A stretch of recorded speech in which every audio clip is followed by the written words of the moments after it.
Hello दोस्तों, welcome back to my channel. दोस्तों, आज हम एक्सप्लेन करने जा रहे हैं 2009 में आई एक हॉरर थ्रिलर मूवी को जिसका नाम है जेनिफर बॉडी। तो चलिए वीडियो शुरू करते हैं। मूवी की शुरुआत होती है और हम नीडी नाम की एक लड़की को देखते हैं जो कि एक मेंटल एजाइलम में होती है। तभी एजाइलम की एक डॉक्टर नीडी के पास आती है जो नीडी से खाने के लिए पूछती है, लेकिन नीडी गुस्से में थी और ये उस डॉक्टर को मारती है। तभी यहाँ पर एजाइलम के 2 गार्ड आते हैं और वो नीडी को पकड़कर एक कमरे में बंद कर देते हैं। नीडी कमरे में बैठकर हमें अपने बारे में बताती है। नीडी कहती है कि ये भी पहले एक नॉर्मल लड़की की तरह हुआ करती थी, लेकिन एक दिन इसके साथ कुछ ऐसा हुआ कि इसकी पूरी जिंदगी ही बदल गई। इसके बाद हमें मूवी में 2 महीने पहले का सीन दिखाया जाता है। यहाँ हम एक टाउन को देखते हैं जिसका नाम डेविल्स केटल था। इस टाउन का ऐसा नाम यहाँ मौजूद एक झरने की वजह से पड़ा था, क्योंकि इस झरने का पानी एक गड्ढे में जाता था और गड्ढे में जाने वाला पानी कहाँ जाता है ये किसी को भी नहीं पता। इस रहस्य को सॉल्व करने के लिए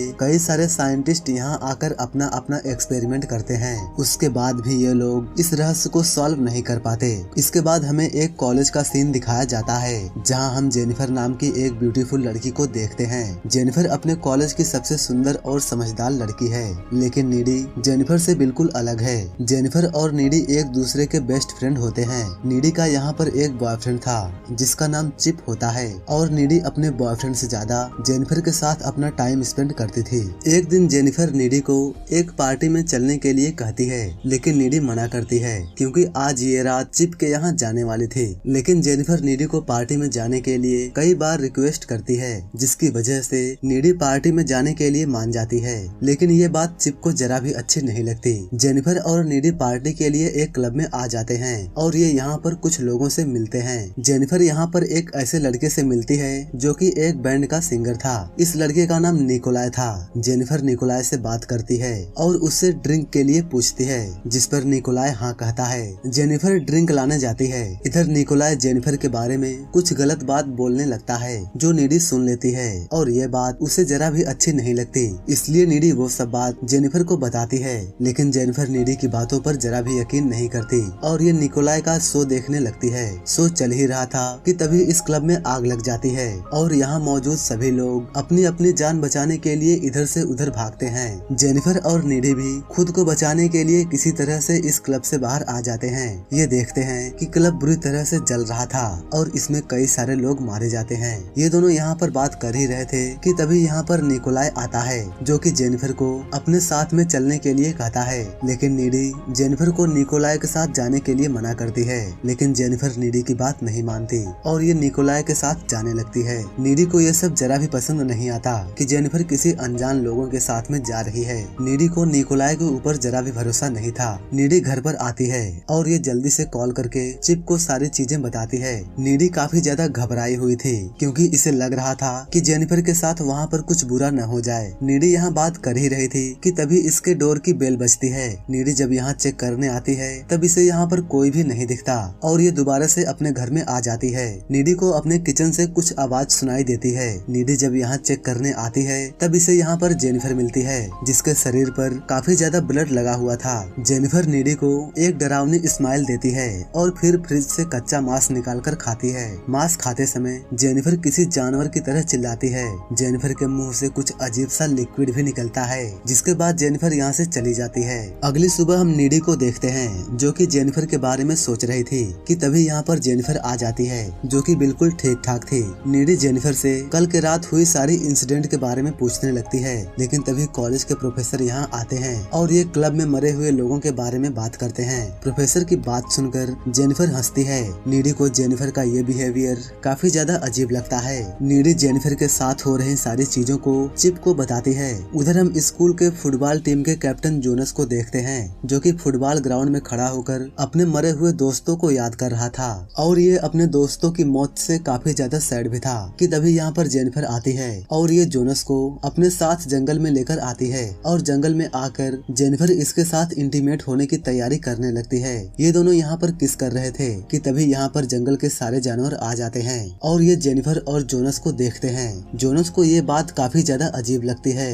तभी जेनिफर जोनस को धक्का दे देती है और अपना डरावना मुंह खोलकर जोनस पर अटैक करके उसे मार देती है। जोनस की चीख वहाँ मौजूद प्रोफेसर भी सुन लेते हैं और जब ये यहाँ पर आते हैं तब ये जोनस को यहाँ बुरी तरह से मरा हुआ पाते हैं। प्रोफेसर पुलिस को कॉल करके यहाँ पर बुलाते हैं। पुलिस यहाँ आकर जोनस की बॉडी की इन्वेस्टिगेशन करती है। अगली सीन में हम नीडी को जेनिफर के साथ में फोन पर बात करते हुए देखते हैं। नीडी यहाँ जेनिफर से कहती है कि इनके टाउन में हो रही अजीब चीजों से इसे काफी ज्यादा डर लग रहा है, लेकिन जेनिफर उससे कहती है कि इसे इस टाउन में तो कुछ भी अजीब नहीं लग रहा। हम देखते हैं कि जेनिफर एक लाइटर से अपने जीप को जलाती है, लेकिन इससे इसे कुछ भी फर्क नहीं पड़ता, जिससे हम समझ जाते हैं कि जेनिफर के साथ उस दिन कुछ तो अजीब हुआ था। अगले दिन स्कूल के सभी स्टूडेंट जोनस की श्रद्धांजलि मनाते हैं। क्लास के बाद कोलिन नाम का एक स्टूडेंट जेनिफर से मिलता है और ये जेनिफर को अपने साथ डेट पर चलने के लिए कहता है, जिस पर जेनिफर तुरंत ही मान जाती है और ये कोलिन को रात में उससे मिलने के लिए कहती है। रात में जब कोलिन जेनिफर के बताए हुए एड्रेस पर आता है तब इसे ये जगह काफी ज्यादा अजीब लगती है। इस जगह पर चारों तरफ अंधेरा था। कोलिन को यहाँ पर काफी ज्यादा डर लग रहा था, लेकिन फिर भी ये आगे बढ़ता है। जेनिफर कोलिन को पीछे से बुलाती है और ये उसके पास आती है। जेनिफर कोलिन से बात करने लगती है कि तभी जेनिफर की आंखों का कलर अजीब तरह से बदलने लगता है, जिसे देखकर कोलिन की फटने लगती है। कोलिन यहाँ से भागने की सोचता है, लेकिन जेनिफर इस पर अटैक करके इसे मार देती है और इसका मांस खाने लगती है। अगली सीन में हम नीडी को उसके घर में देखते हैं, जो कि चिप के साथ इंटीमेट हो रही थी, लेकिन इसे यहाँ पर जेनिफर के विजन्स आते हैं, जिससे नीडी घबरा जाती है और ये यहाँ से अपने घर के लिए निकल जाती है। नीडी कार ड्राइव कर रही थी कि तभी अचानक से इसके सामने जेनिफर आ जाती है और नीडी अपने कार से जेनिफर को हिट कर देती है और ये यहाँ से डरकर घर पर आती है। घर आकर नीडी रोने लगती है। नीडी अपने कमरे में जेनिफर को देखती है। जेनिफर यहाँ पर बिल्कुल नॉर्मल थी और ये नीडी से बातें करती है। नीडी को जेनिफर का ये बिहेवियर बहुत ही अजीब लगता है और ये जेनिफर से डर भी रही थी, लेकिन जेनिफर नीडी को यहाँ उससे ना डरने के लिए कहती है और ये नीडी को उस रात हुई सारी इंसिडेंट के बारे में बताती है जिस दिन क्लब में आग लगी थी। जेनिफर कहती है कि जब ये निकोलाई के साथ उस रात में जा रही थी तब निकोलाई और उसके फ्रेंड इसे डेविल्स केटल झरने के पास लेकर आते हैं। निकोलाई यहाँ अपने बैंड और अपने बिजनेस को सक्सेसफुल करने के लिए ये जेनिफर को यहाँ मारने वाला था, यानी कि निकोलाई यहाँ जेनिफर की बलि किसी शैतान को चढ़ाने वाला था। निकोलाई यहाँ जेनिफर से कहता है कि क्या तुम वर्जिन हो? तब जेनिफर हाँ कह देती है, लेकिन जेनिफर ने डरकर हाँ कहा था और ये वर्जिन नहीं थी। निकोलाई यहाँ जेनिफर के शरीर पर चाकू से कई बार स्टेप करके उसे मार देता है और ये यहाँ पर अपना रिचुअल पूरा करता है, लेकिन जेनिफर वर्जिन नहीं थी, जिसकी वजह से जेनिफर यहाँ पर फिर से जिंदा हो जाती है। जेनिफर को देखकर हम समझ पाते हैं कि जेनिफर के शरीर पर किसी शैतानी ताकत ने अपना कब्जा कर लिया है और इसके अंदर कई सारी सुपर नेचुरल पावर्स आ गई हैं। उधर हम जान पाते हैं कि निकोलाई का ये रिचुअल तो पूरा हो चुका था, जिसकी वजह से इनका बैंड और बिजनेस सक्सेस होने वाला था, लेकिन इनके रिचुअल में सिर्फ एक ही गलती हुई थी और वो गलती ये थी कि जेनिफर वर्जिन नहीं थी, इसलिए जेनिफर को मारने के बाद भी वो फिर से जिंदा हो गई और इसके अंदर शैतानी ताकत आ गई। जेनिफर बताती है कि जब ये पहले दिन नीडी के घर पर आई थी तो ये इसे मारने ही आई थी, लेकिन नीडी इसकी बेस्ट फ्रेंड थी, जिसकी वजह से ये उसे नहीं मारती और फ्रिज से कच्चा मांस खाकर यहाँ से चली जाती है। ये सब बात बताकर जेनिफर अपने हाथों पर एक कट मारती है और देखते ही देखते उसका घाव ठीक हो जाता है। ये सब देखकर नीडी डर जाती है, इसलिए ये जेनिफर को अपने घर से जाने के लिए कहती है। इसके बाद जेनिफर घर के विंडो से जंप करके यहाँ से चली जाती है। अगले दिन हम सभी स्टूडेंट को कोलिन के फ्यूनरल पर देखते हैं। इसके बाद नीडी जेनिफर के साथ जो भी चीजें हो रही थी उसकी सच्चाई जानने के लिए एक लाइब्रेरी आती है और यहाँ से ये कुछ बुक लेकर पढ़ती है। उन बुक्स को पढ़ने के बाद नीडी को पता चलता है कि जब उन बैंड वालों ने जेनिफर को वर्जिन समझकर उसकी बलि चढ़ा दी थी तो उनका बैंड तो मशहूर हो गया, लेकिन जेनिफर के शरीर पर शैतान ने अपना कब्जा कर लिया और इसी वजह से उसके अंदर सुपर नेचुरल पावर्स भी आ गई और अब वो पहले वाली जेनिफर नहीं रही। इन बुक्स को पढ़कर नीडी को पता चलता है कि अगर जेनिफर को सुंदर रहना है तो उसे लोगों को मारकर उन्हें खाते रहना होगा। नीडी को यहाँ ये भी पता चलता है कि जेनिफर को मारने के लिए किसी को उसके सीने में चाकू मारना पड़ेगा, तभी जाकर जेनिफर मर सकती है। नीडी को अपने बॉयफ्रेंड चिप की फिक्र होने लगती है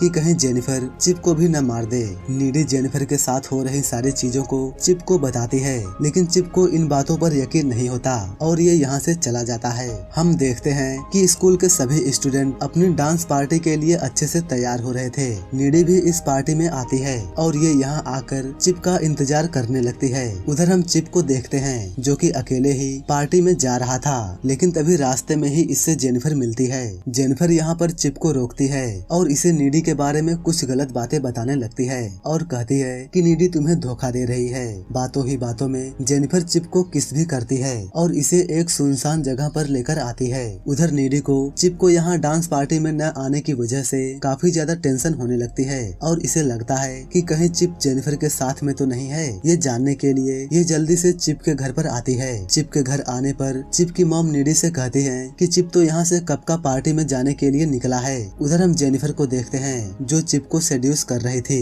लेकिन चिप को ये सब जरा भी अच्छा नहीं लगता क्योंकि चिप नीडी से सच्चा प्यार करता था। जेनिफर चिप को पानी में धक्का दे देती है और ये उसे मारने लगती है, लेकिन तभी यहाँ पर नीडी आ जाती है। नीडी चिप को बचाने के लिए जेनिफर से लड़ने लगती है। चिप भी जेनिफर की बॉडी में एक रॉड घुसा देता है, लेकिन जेनिफर के पास सुपर नेचुरल पावर्स थी तो ये रॉड घुसने के बाद भी इसे कुछ भी फर्क नहीं पड़ता। लेकिन चिप यहाँ पर मारा जाता है और जेनिफर यहाँ से भाग जाती है। नीडी चिप की मौत से काफी ज्यादा सैड थी और ये खूब रोती है। नीडी काफी ज्यादा गुस्से में थी जिसकी वजह से ये जेनिफर के घर पर आती है और गुस्से से उसके ऊपर हमला कर देती है। इन दोनों के बीच यहाँ पर काफी ज्यादा फाइट होती है। जेनिफर यहाँ नीडी के हाथों पर बाइट कर लेती है, लेकिन नीडी यहाँ मौका पाकर एक चाकू को जेनिफर के सीने में घुसा देती है जिससे जेनिफर यहाँ पर मारी जाती है। इन सारी चीजों को जेनिफर की माँ ने देख लिया था जिसकी वजह से ये पुलिस बुलाकर नीडी को अरेस्ट करा देती है। अब मूवी प्रेजेंट में आती है। यहाँ हम देखते हैं कि जेनिफर से लड़ाई के समय जेनिफर ने नीडी के हाथों पर बाइट किया था जिसकी वजह से